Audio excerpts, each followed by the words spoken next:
Hello boys, welcome back to another interesting session of video tutorials, and this session is meant for class 11th biology students, and this is meant for 4th September 2020. We have been discussing about the various body fluids and their circulation, and particularly in us there are two body fluids which get circulated. One is the blood, another is the lymph. We have been talking about the blood, the constituents of the blood, how it is a connective tissue, and what are the blood groups that are formed based on the constituents, particularly antigen factors like Rh factor. And we were also talking about the antigen antibody fighting for reducing the infection, for curing the diseases.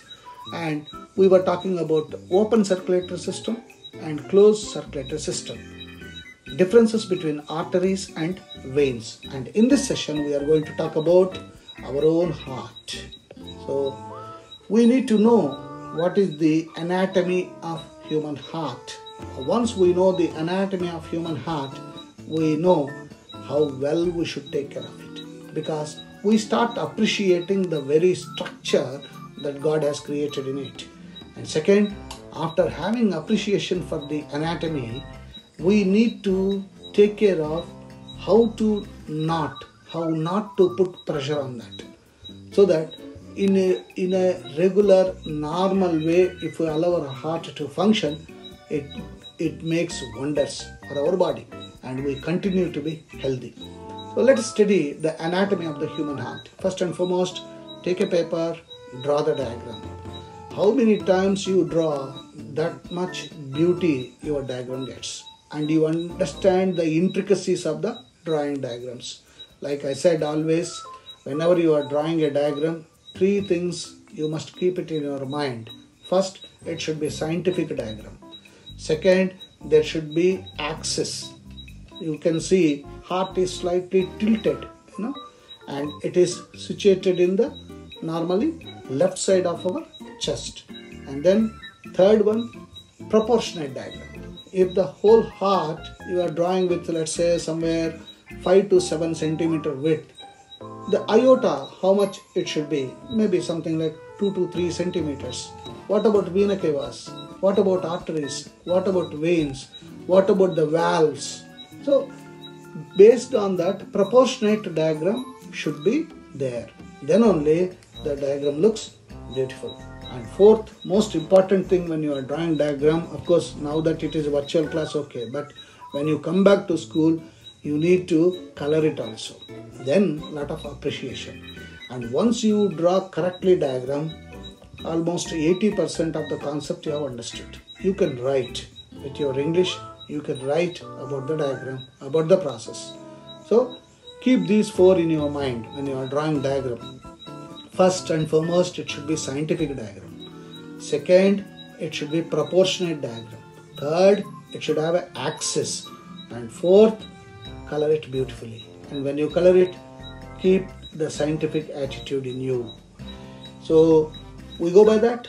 We said in human beings, heart is most advanced one compared to other animals, because it has got 4 chambers. 1, 2, 3, 4. It's a 4-chambered heart, and top 2 are called auricles, down 2 are called ventricles. And we have got a room that is situated on the right side is right auricle or right atrium, and the one that is situated on the left is left auricle or left atrium. Similarly, one that is situated at the bottom, it's right side, and it's right ventricle and left ventricle. And in between you can see the separation. There's a muscle being constructed. It's called septum. So septum separates, and since the separation is very clear and complete, chances of mixing of oxygenated and deoxygenated, or we say pure blood and impure blood, is least. And then we also see the flow of blood with the arrow marks, like left ventricle. Remember I said yesterday, left ventricle always have pure blood. And when we say pure blood, it is the hemoglobin present in the RBC combines with oxygen that we are breathing in, oxyhemoglobin is formed. Presence of oxyhemoglobin in the blood makes the blood pure.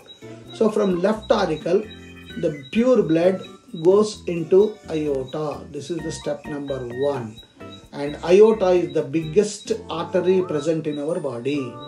And aorta supplies pure blood to anterior portion like this, head, shoulders, neck, etc. and posterior portions too also. So aorta supplies oxygenated blood to all parts of the body. Once it goes to all parts of the body, what happens is respiration, cellular respiration takes place, 36 ATPs are formed and carbon dioxide is formed. And that carbon dioxide again combines with hemoglobin, becomes carboxyhemoglobin, and from posterior side all the carboxylated blood, or we say impure blood, will be collected by the small tubelets, venules, from venules to veins to big vein. Biggest vein in our body is vena cava. So we have got inferior vena cava and superior vena cava. We have got superior vena cava. So superior vena cava collects all the impure blood from anterior region, head region, shoulder region, neck region, like that. And inferior vena cava carries blood, that is impure blood, from the lower part of the body to heart. So this is what the vena cava does. So basically you must remember our heart has got two big pipelines. One is aorta, which supplies pure blood to all parts of the body. Another is vena cava, which collects impure blood from all parts of the body. Now once the left ventricle having pure blood pumps the blood to aorta, you can see the semilunar valves will be there. So they open only one side, only this way, upper side. They won't come this way. So blood will not flow back. Due to pressure, internal pressure of the arteries and the muscular action of the heart, that is heartbeat, we say systole and diastole, the blood having pressure gets pumped up and supplies to each and every part. And once the blood reaches each and every cell, cellular respiration takes place, carbon dioxide is formed along with the energy. Energy is utilized for our purpose. This carbon dioxide combines with hemoglobin, carboxyhemoglobin, that will be collected by vena cava. Now where is it coming? Now this vena cava is pumping the blood to right ventricle. So right auricle to right ventricle. So always remember, right is having impure blood. Again here you can see the tricuspid valve. See, the tricuspid valve is present between right auricle to right ventricle, and the impure blood is coming this way. And once it comes here, now you can see the impure blood from right ventricle through again bicuspid valve goes into the pulmonary artery. Normally we said artery carries pure blood, but what is happening here? It is pulmonary artery becomes an exception to the arteries. It is carrying impure blood. And where is it going? This pulmonary artery supplies the impure blood to lungs. You can see carry oxygenated, of course here, transports blood from heart to lungs. That is the duty of the pulmonary artery. So right lung and left lung, both the lungs it goes.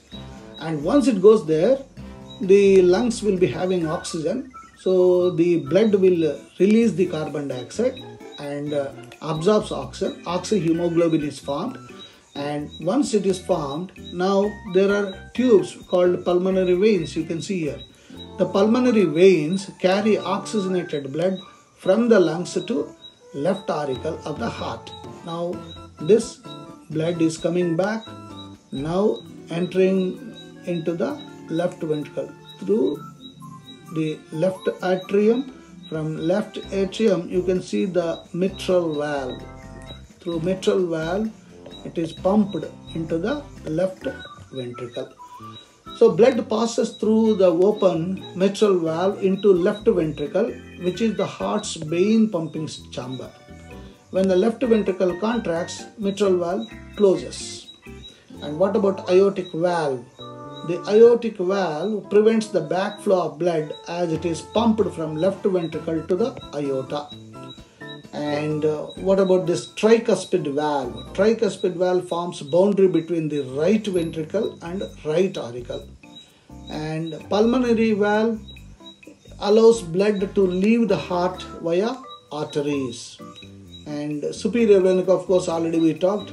This is the thing.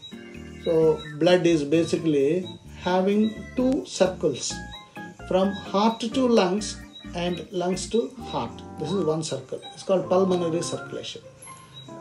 And then blood from heart to different parts of the body and from different parts of the body back to heart. It is second circulation. That's why we say we have double circulation.